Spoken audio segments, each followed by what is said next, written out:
Augie, we are reviewing today the Zeiss Distagon 28mm f2, a lens also referred to by indie filmmakers as Hollywood. Admittingly, a nickname as heavy-handed as an Eastern European peasant bride. I wouldn't want a bride with heavy hands. Of course not. Your bride already is a heavy hand. Although it must be very arthritic from looking for a tiny needle in a curly haystack all day. Remember, Augie, if you haven't seen it in 7 years, you have to declare it dead. Just so you know, I plan on taking steroids to shrink my testicles. Small potatoes make the steak look bigger. Not even a potato famine could make your dried up beef jerky look good. Especially not as good as this Zeiss optical quality. You see how I segued back to a less depressing topic, Augie?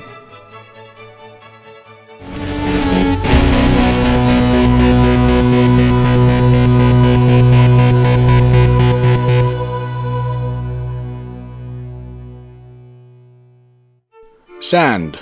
It's used for many things, like the construction for buildings, and silicone for computers and boobs. Yes, the perfect boobs are made of sand. But what about the perfect lens? Or should I say, the perfect budget prime lens for cheap bastards? The kind of thrifty sons of bitches that want it all. Image quality, build and handling, and a good price for what you get. Well, I think you should put your greedy, greasy, stubby digits on this lens. The classic Zeiss Distagon 28mm f2. A lens that shares similar optical formula to the Zeiss Cineprime CP2 and CP3. The Nikon and Canon mount versions are optically identical. This version is the Canon AF mount, so there's no manual aperture control on it. It's all done through the camera body.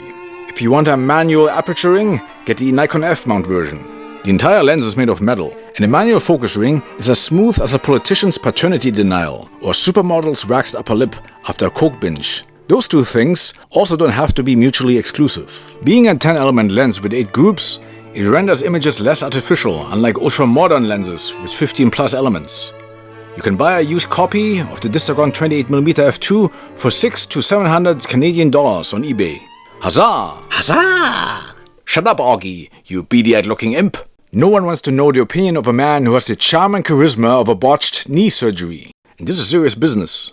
These image quality tests will determine if viewers will elect to purchase this lens. So in a way, this face will be known to influence an election. No, but your face will be known to kill any standard erection. You know what old man's trouser turnip disease is, Augie. You call it Monday to Sunday, 12 AM to 12 PM, including leap years. But enough of Augie's silly putty. From now on, all footage is shot with the Distagon 28mm f2.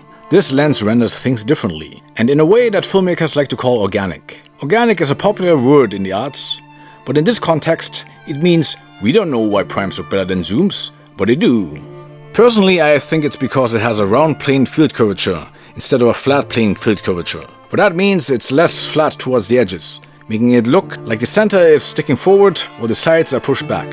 What it does, it makes an image more three-dimensional. For most film scenes, where you want to show three-dimensionality, a round field curvature is as desirable to a filmmaker as a joint bank account is to a trophy wife who already printed out the divorce forms. Now, what makes the Zeiss Distagon the best choice for a budget lens if you can only buy one prime? The fact that it has all balanced qualities. If you buy a cheaper lens from China, the image quality won't be as good. If you buy a vintage 28mm lens, you're plagued with too many chromatic aberrations, and it's not as sharp wide open. What about different brands? Sigma primes look antiseptic, deprived of any personality, and manual focus is not as smooth. Canon FD lenses, a used 28mm f2 will set you back over $2,000. But what about other Zeiss classic focal sizes? 25mm f2 is a bit pricier and doesn't render as nice. The 35 f2 is a close contender, but might not be wide enough for certain locations. Doesn't matter how you turn it. The 28mm f2 is the best choice if you can only buy one prime.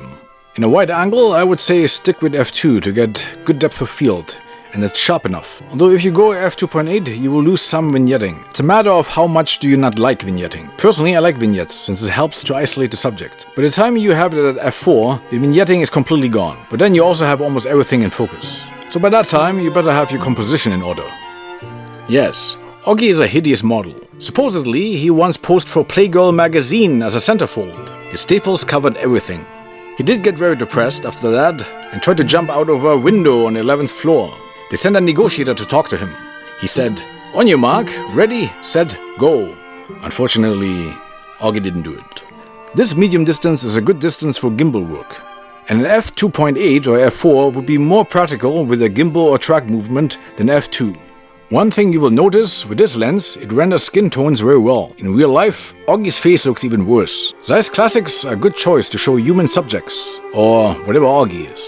Does the skin tone rendering come close to classic Leica quality? According to forums, Leica renders skin tones slightly better, but doesn't have the 3D pop of Zeiss. Now you could buy a vintage Leica R lens, but the brightest 28mm is an f2.8, and you would get financially sodomized. Now in this closer 3-button shot, that might be as close as you wanted to get until things start to distort. Since I use a Metabones Speedbooster with my GH5s, the effective focal length in these shots is 32mm. How is focusing with the Distagon 28mm? It's very smooth, but much easier to manual focus than most lenses out there. Being a wide angle, the focus turn isn't as long as a 50 or 85mm. As usual, for the few photographers that stuck around, here are some images shot with the G9. You can see that the 3D pop that Zeiss is known for can be clearly witnessed. It looks almost holographic. Lens flare control isn't bad. In a matter of fact, it creates some very nice effects. This video shows that the T-coating prevents the image from losing too much contrast with flares. The flare has a pleasant shape that gives opportunities for experimentation. Also, chromatic aberration in high contrast areas are very slight. You really have to look for them to see them. Here's a pic of Augie trying to kick a bag. Here's one of him missing the bag. And here Augie just popped his knee. And here he landed very awkwardly on a hard surface. While he was screaming in agony, my keen senses realized I could take some cinematic footage to showcase this lens.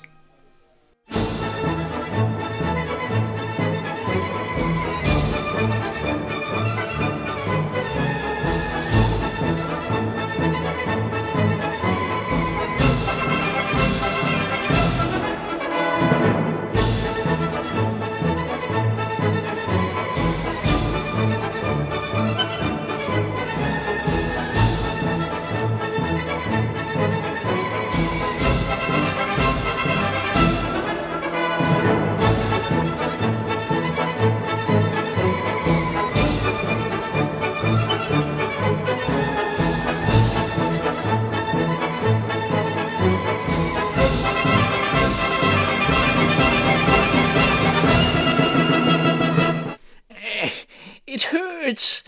Get help. I heard something snap like a twig.